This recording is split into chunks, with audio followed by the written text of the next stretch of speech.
Pada video ini kami akan mempresentasikan proposal proyek Sistem Informasi Wisata Totombi Lolai Toraja Utara. Latar belakang proyek ini adalah masih kurangnya informasi wisata Totombi yang tersedia secara digital.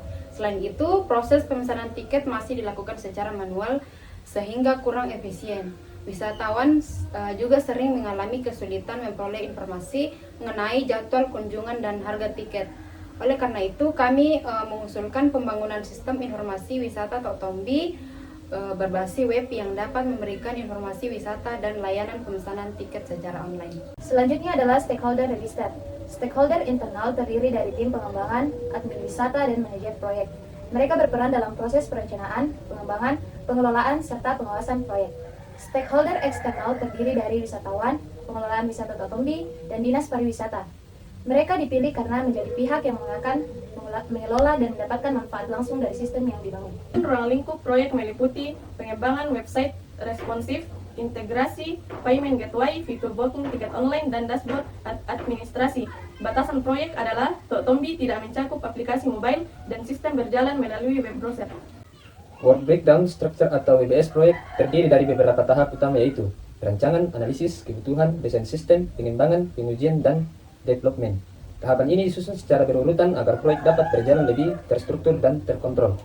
Berdasarkan network diagram dan critical path analysis, jalur kritis proyek adalah AKC, CKF, FKG, GKH dengan total durasi 18 hari.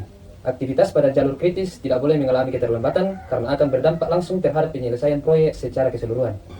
Selanjutnya, jadwal proyek dibagi menjadi 3 minggu. Minggu pertama digunakan untuk perencanaan dan analisis kebutuhan. Minggu kedua difokuskan pada desain dan pengembangan sistem.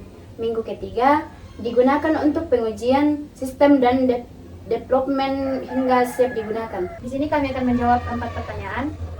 Pertanyaan pertama, bagaimana jika proyek Anda menghadapi perubahan ruang lingkup di tengah jalan atau skup berubah karena adanya keinginan dari salah satu stakeholder? Apabila terjadi perubahan ruang lingkup di tengah proyek karena permintaan stakeholder, maka kami akan melakukan evaluasi dampak perubahan terhadap waktu, biaya, dan kualitas proyek sebelum memutuskan apakah perubahan dapat diterapkan. Pertanyaan kedua, bagaimana jika fitur produk meminta diubah oleh stakeholder padahal sebelumnya sudah diuji coba? Jika stakeholder meminta perubahan fitur yang sebelumnya sudah diuji coba, maka perubahan akan dibahas melalui proses test request dan dilakukan pengujian ulang untuk memastikan kualitas sistem tetap terjaga. Di pertanyaan ketiga, bagaimana jika Anda melihat kondisi proyek yang akan Anda buat terasa lama, terlalu banyak aktivitas WBS, atau durasi terlalu lama? Apabila proyek terlihat lama, karena banyaknya aktivitas WBS atau durasi yang panjang, kami akan melakukan evaluasi jadwal, menyederhanakan aktivitas yang tidak penting, dan mengoptimalkan pembagian tugas agar proyek tetap sesuai tepat waktu. Pertanyaan yang keempat, bagaimana keyakinan Anda tentang proyek Anda sendiri? Keyakinan kami terhadap proyek ini cukup tinggi karena sistem yang diusulkan menjawab kebutuhan nyata wisata Totombi, membantu digitalisasi layanan wisata, meningkatkan efisiensi pengolahan data, serta memberikan kemudahan bagi wisatawan dalam memperoleh informasi dan melakukan pemesanan tiket. Demikian presentasi proposal proyek Sistem Informasi Wisata Totombi. Perkenalkan, nama saya Vera Dengen dengan NIM 223611022. Perkenalkan, nama saya Telas Bane dengan NIM 223611099. Perkenalkan, nama saya Irene Kinibutu dengan NIM 223611002. Perkenalkan, nama saya Siskawati Harun Penapa dengan NIM digit terakhir 153. Perkenalkan, nama saya Mariani Suman dengan NIM 223611023. Sekian presentasi kami. Terima kasih.